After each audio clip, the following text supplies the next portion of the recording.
Hello. Question 2 reads, water drops fall from the edge of a roof at a steady rate. A fifth drop starts to fall just as the first drop hits the ground. At this instant, the second and third drops are exactly at the bottom and the top edges of a 1 meter tall window. How high is the edge of the roof?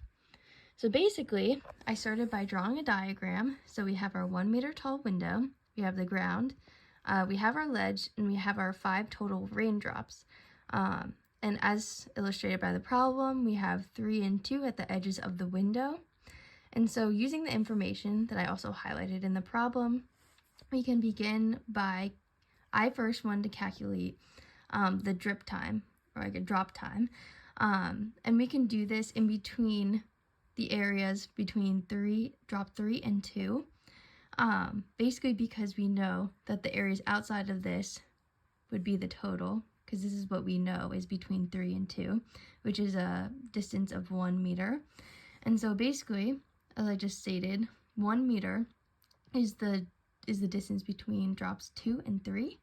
And so I solved for the drop time basically within this parameter window. And so basically I solved it out, here are all the calculations, to get a drop time of 0.202 seconds for these two. And so then this can be used to solve for the drop time of the whole system all the way to the ground, not just between the windows. And so I did this by using this value, placing it into our equation, which we've been using this whole time.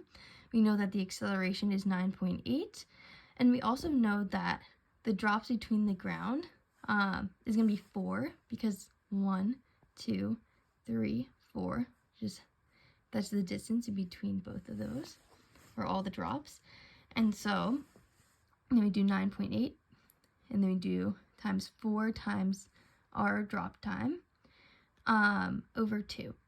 And so that would give us 3.2 meters, which would give us the total height of the whole system.